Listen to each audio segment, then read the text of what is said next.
जय Hind. Good afternoon everyone. I am group captain L के पांडे और मैं आज आपके सामने एक सवाल जो कई कैंडिडेट से मुझसे पूछा क्लासरूम में और एल्सवेयर, वो सवाल का जवाब मैं चाहता हूं कि मैं आप सभी लोगों को जो ऑनलाइन ऑफलाइन के हैं जहां पर भी हों, ये यूट्यूब के माध्यम से इसको देखें कि इसका क्या जवाब होना चाहिए।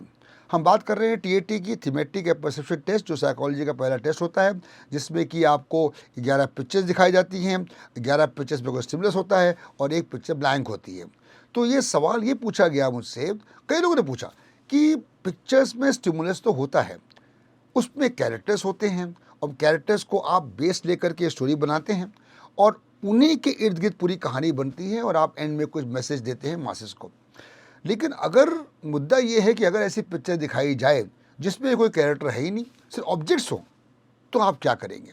तो किस तरह की स्टोरी होनी चाहिए, किस तरह का आपको प्लॉट बनाना चाहिए, क्या इमेजिनेशन होनी चाहिए, इमेजिनेशन आपकी, इस बारे में आज मैं इस वीडियो के माध्यम से आपको बताऊंगा। लेट्स सी, एक पिक्चर मैं आपको दिखाता हूं जो मेरे सामने है और ये पिक्चर जो दिखाई गई है आपको, इसमें अगर आप देखें तो आई एम श्योर आपको दिखाई पड़ रहा होगा, ये पिक्चर में एक प्लेटफॉर्म पे एक गन लगी हुई है। एक गन लगी हुई है। Now this gun can rotate, मतलब इट कैन फायर, आप इस पूरे के पूरे डायरेक्शन में फायर कर सकती है, 360 डिग्रीज में जाकर के फायर कर सकती है। Okay, a very potent weapon है ये और ये हिल के बगल में है। अब इसमें आप जो देखें, इस पिक्चर में कोई कैरेक्टर्स नहीं है, इसको ऑपरेट करने वाला भी कोई नहीं है। तो क्या करें, इसको कैसे बनाएं इसकी स्टोरी? इसकी स्टोरी बनाने के लिए सबसे पहले आपको ऑब्जर्व करना पड़ेगा कि इस पिक्चर के अंदर क्या है। What are the ingredients of this particular picture? Can it be operated automatically by remote? Possibly not. There is a man required to operate, maybe men required to operate this, ये चाहिए। उसके बाद ये इसका कितनी रेंज है, किस पे फायर करेगी ये, इसका क्या टारगेट हो सकता है।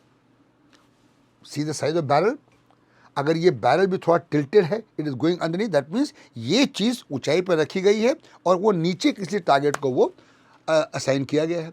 तो अगर नीचे टारगेट है, ऊपर हमारी ये कैनन लगी हुई है, तो इसका मतलब ये we are at a elevated place, operation by human being and also we are at a elevated place. अब ये चीज़ें मेरे दिमाग में आ रही हैं, सबकॉन्शियस माइंड से मेरे दिमाग में आ रही हैं। अब जब दिमाग में मेरी बात आएंगी तो ऑब्वियसली एक थीम जनरेट हो जाएगी। ये गोला फेंकेगी, शेल फेंकेगी वहाँ किसी टारगेट पे। टारगेट क्या होगा? Target has to be some enemy target. Enemy हमारा कौन है इंडिया में? वी गॉट 2 नेबर्स, एक चाइना है, पाकिस्तान है। ओके, और हम इस एरिया में हाई एल्टीट्यूड पे है, इसका मतलब ये जे के एरिया हो सकता है। हमारे जो बॉर्डर्स हैं जहाँ पर स्नो नहीं है, दे जनरली विद पाकिस्तान, हमारे बॉर्डर है जे के एरिया। जे के एरिया में हिली टेरेन के ऊपर ये गन रखी गई है, इसका मतलब हम क्या अटैक कर रहे हैं, किसको अटैक कर रहे हैं, ये अपने आप में एक इमेजिनेशन में आपके थीम आ जाएगी। और जब थीम आएगी तो इस गन का कमाल दिखाना आपके लिए सेंट्रल होगा। इस जो ये चीज़ करती है, जो इसका जो पोटेंट वेपन है, that is what is going to be a central theme in your story. But obviously you will have a hero who would have designed this और इंश्योर्ड कि ये this particular gun is placed here and at that particular place it can neutralize number of targets which are going to be crossing either LAC or it is requires to give support to the advancing column of the army to a particular target. So obviously there will be a hero. There would be a hero who is not in the picture but will be taken from outside, who will be utilizing this gun in the best possible manner. It could be a person who has designed this weapon, could be a hero. It could be somebody who has used this weapon, now is going on for exercise and carrying out a testing of this weapon. It could be anything.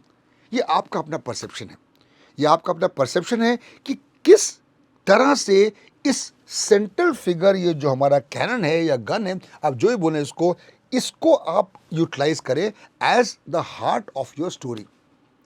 इसने कैसे designing हुई, कैसे utilisation हुआ और इसके बाद इसका effect क्या हुआ, ये आपके स्टोरी के 3 हिस्से होंगे जो कि नॉर्मल स्टोरी में करते हैं आप नॉर्मल स्टोरी में भी इंट्रोडक्शन, बॉडी, कंक्लूजन करते हैं, चाहे पीपी लीडिंग की स्टोरी हो, चाहे वो आपके टैट की स्टोरी हो।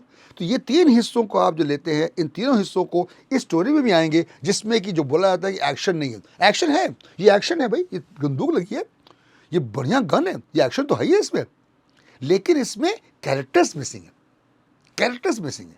और वो कैरेक्टर्स आप लाएंगे based on the requirement of this particular weapon, that character will come. I am sure आप इस बात को समझेंगे कि जब आप अपना ऑब्जर्वेशन करेंगे इस कैरेक्टर पे, बैकग्राउंड पे, आपके अपने आप दिमाग को थीम आएगी जो कि इस पर्टिकुलर पिक्चर को सेंटर में रखेगी। और भी कोई क्वेरी हो तो आप मुझे बता सकते हैं और मैं अगली बार कोशिश करूंगा वो क्वेरी भी सेटल करने की। थैंक यू, जय हिंद।